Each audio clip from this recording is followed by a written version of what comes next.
In the last video, we looked at system of equations and their corresponding augmented matrices that represent the system. And we would perform mathematical moves to simplify the system, but the new simplified system still has the same solution as the original system. Now, this simplified augmented matrix, we call that to be in reduced echelon form. It's kind of a funny name, but the word echelon can mean like this diagonal arrangement or this kind of step-like arrangement. So those ones in the matrix form this diagonal. So that's what echelon means. And the reduced means we've maybe this came from a different matrix representing a system, and we've done the mathematical moves to reduce it to its simplified form. So that's where the name comes from. Here are more examples of matrices in reduced echelon form. And this would be a really good spot to stop the video and try to think about what's common to all 5 of these matrices.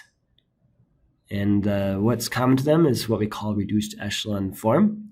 And there's 4 properties for reduced echelon form. So try to think about what's common to all of these.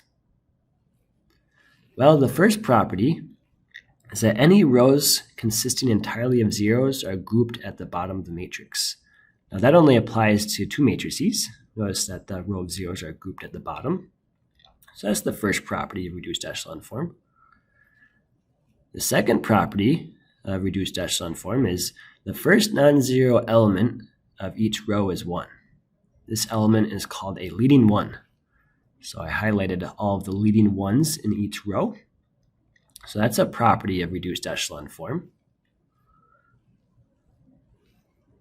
Property 3 is the leading 1 of each row after the first is positioned to the right of the leading 1 of the previous row. So I'll highlight that property. So again, any leading 1 in the row after the first row is positioned to the right of the leading 1 of the previous row. So pretty much it means you're going from top left to bottom right for these leading 1s. All right, and the last property, all other elements in a column that contains a leading 1 are 0. So there are those highlighted columns that have the leading 1s in the rows. And notice when we look at the columns that contain those, there's zeros everywhere else. So that's what property 4 means. Now, why do we care about reduced echelon form? Well, it's because when a matrix is in reduced echelon form, we can describe the solution to the original system of equations that these augmented matrices represent. So, for example, the first matrix, we know right away that x1 is -2, x2 is 1, and x3 is 3, right? Because that top row, the first row of the matrix, if I was going to read the whole thing, it would be saying 1x1 plus 0x2 plus 0x3 is equal to -2. And likewise for row 2 and row 3. And we can write the solution as, in this format, -2, 1, 3. And you can kind of think of that as coordinates in 3D space. All right, for the next matrix, what the interpretation of the matrix is x1 plus 7x3 is equal to 0, right? Because the whole top row is saying 1x1 plus 0x2 plus 7x3 is equal to 0, but we don't really say the 0x2, so we just leave it out for that top equation. All right, and likewise for row 2, we have x2 plus 5x3 is 0, but the bottom row, if I was to read the whole thing and be saying 0x1 plus 0x2 plus 0x3 is equal to 1. Now that's a contradiction, right? There is no x1, x2, x3 that would satisfy that. We're ultimately saying 0 is equal to 1, so that's a contradiction. There is no solution for whatever system of equations that this augmented matrix represents. There's just no solution. The third matrix, we can read off the solution as the top row is saying x1 plus 2x3 is equal to 7. The second row is saying x2 plus x3 is 5. Now we can solve for x1 and x2 in terms of x3, right? rearrange the equations. And what we'll do is we'll let x3 equal to t. We'll call t like a parameter.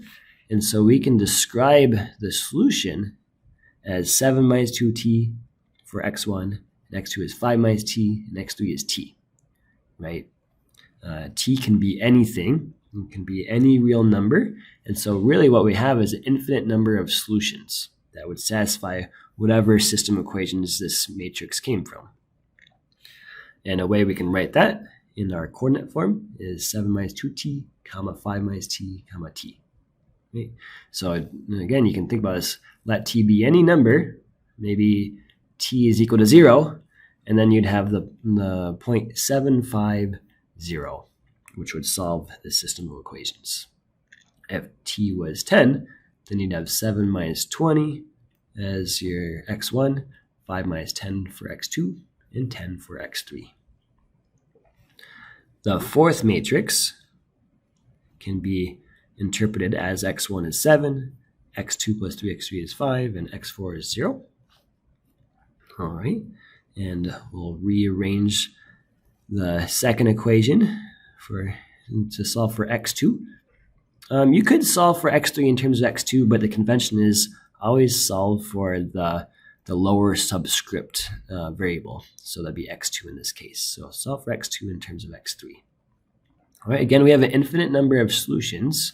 X3 is not constrained to be some particular number.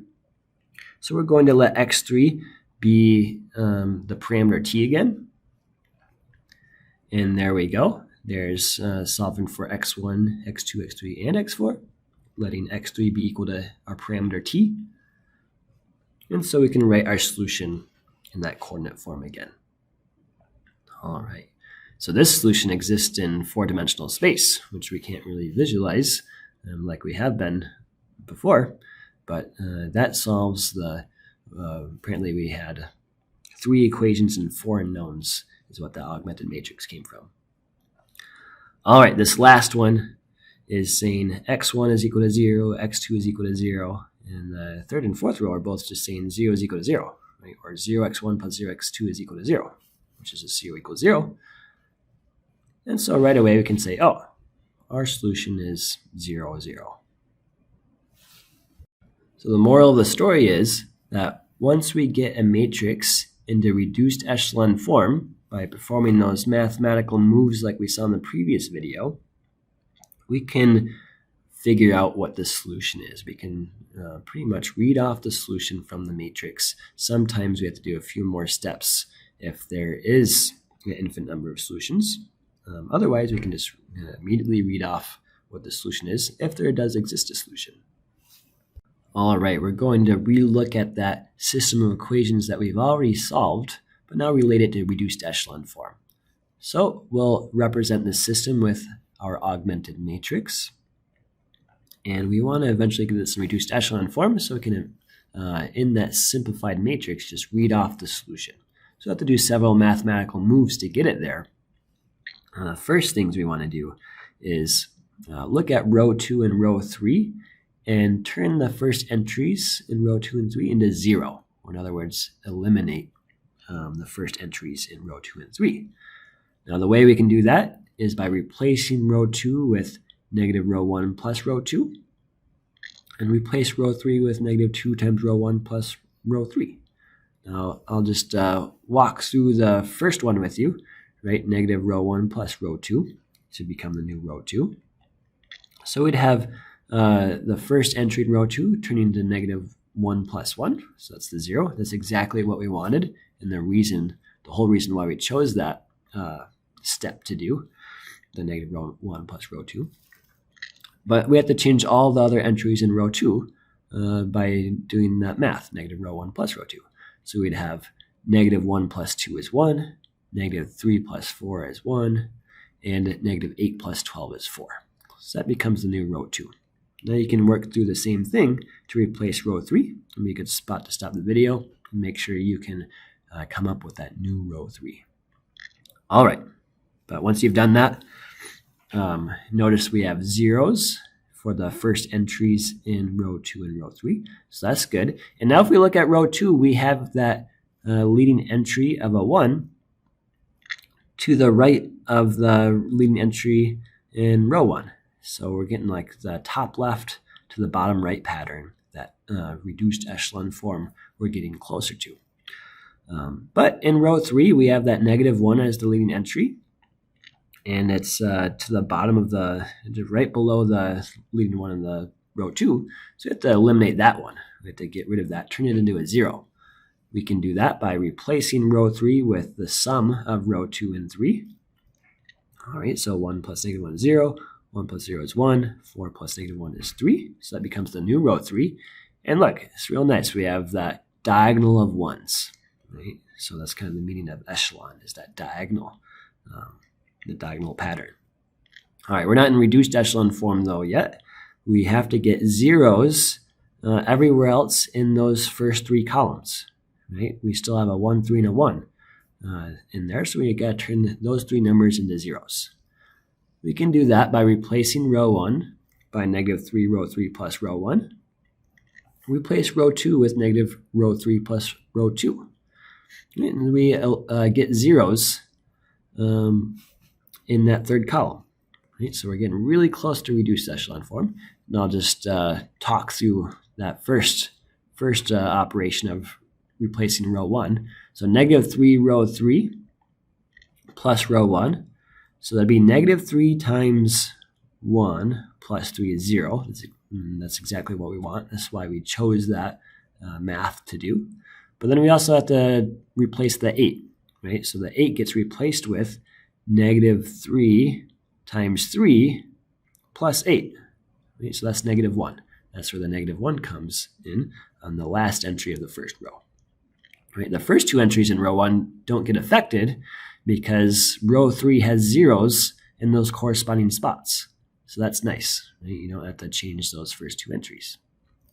All right, we're really close. We have to do one more operation. We have to replace row 1 again by -row 2 plus row 1 to turn that second entry in row 1 into a 0. Right? We eliminate that spot and turn it into a 0.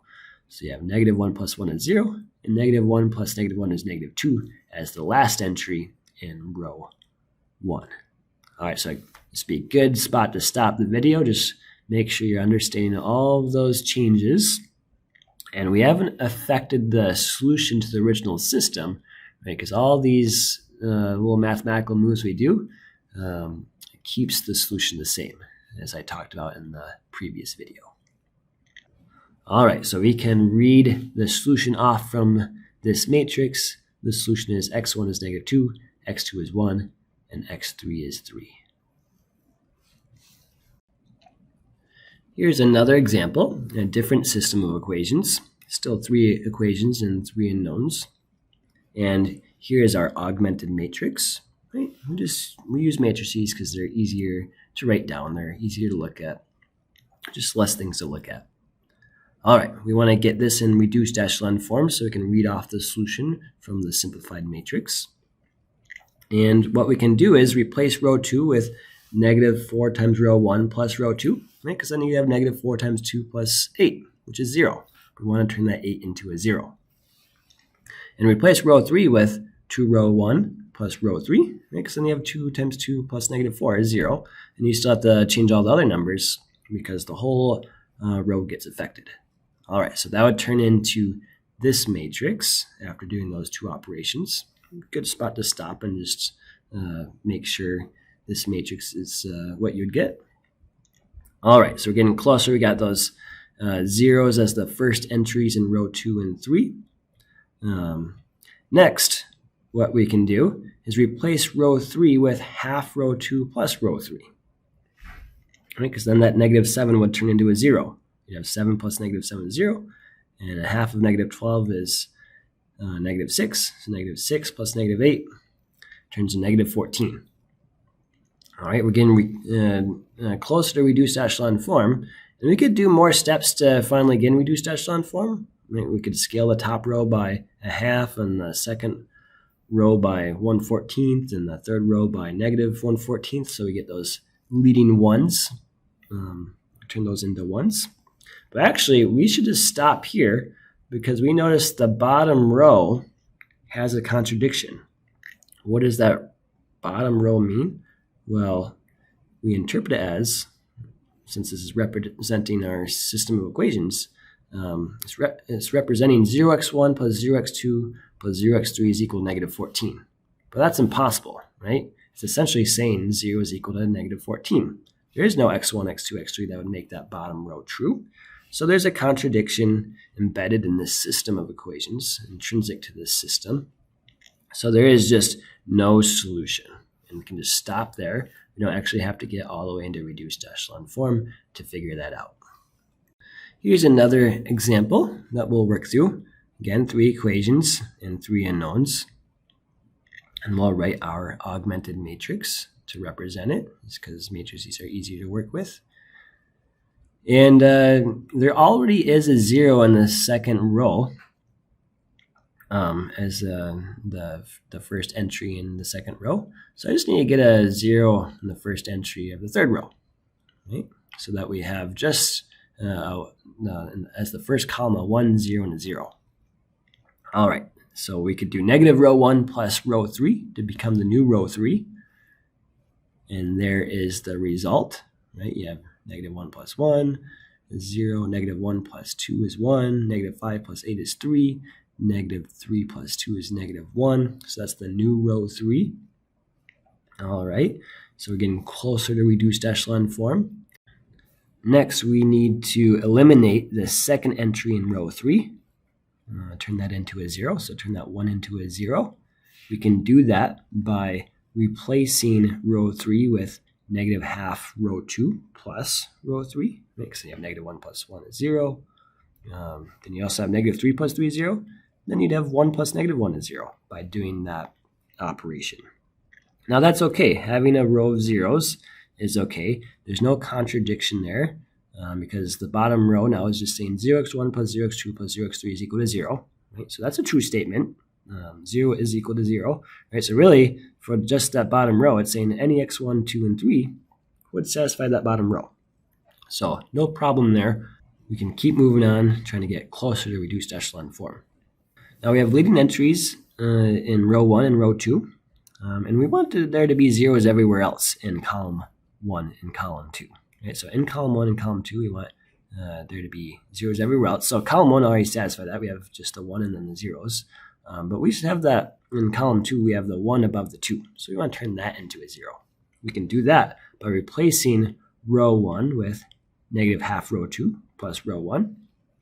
Right? Because then you'd have negative 1 plus 1. We'd turn that into a 0. Then we'd also have negative 3 plus 5 is 2, and 1 plus 3 is 4. Right? So that becomes the new row 1. All right, and we're almost there. We're really close. The last property we have to satisfy is just having the leading entries be 1s. So we can scale row 2 by a half. And we could have done that earlier, 2 steps ago. We could have scaled row 2 by 1/2 to turn into 1, but it doesn't matter. You can do it before or later. Either way, scale row 2 by half, right? Scaling a row doesn't change the solution to the system. You're doing the same thing to both sides of the equation. All right, so we're in reduced echelon form. We can start reading off the solution now. The top row is saying x1 plus 2x3 is equal to 4. And the second row is saying x2 plus 3x3 is equal to negative 1. So that's all the information we get from this matrix. And we can solve for x1 and x2 in terms of x3. Okay, so rearrange those two equations. Then let's let x3 be the parameter t, and we can finally write our solution in its coordinate form, 4 minus 2t, negative 1 minus 3t, and t. Right? So again, you can think of this as there's an infinite number of solutions. There's an infinite number of 3D points that if you plug them into the system, then satisfy all 3 simultaneously. Right? You can let t be any number. You could let t be, for example, 0. Then you'd have 4, negative 1, 0 as your answer. Plug those in, it would satisfy. You could choose t literally to be any other number and satisfy the system of equations. So there's an infinite number of solutions. Let's look at the system of equations in Desmos. here's the first equation, the second equation, and the third equation. And the intersection of these three planes actually happens at an infinite number of points, right? Because we found out the system has an infinite number of solutions. And a way to see that is I'll take the first equation away, and we see the two planes intersect and form a line of intersection. And then when I include the first equation, the intersection is still at the same spot, right? The same line of intersection when I include the first equation. And another way to think about that is I typed in the solution with the parameter t, right? So I'm going to plot the coordinate there. And so we have that orange point that represents the solution to our system. That's just one single intersection spot, but we can let t be anything. So I'll let t range from -3 to 3. In reality, t can range from -infinity to infinity, but for the purpose of this plot, it's ranging from -3 to 3. And so these are all the different solutions to the system. The entire line in 3D space solves the system of equations. All right, so hopefully that helps you visualize and have some intuition on what the solution to this system is. All right, well, that's it for this video. Thank you.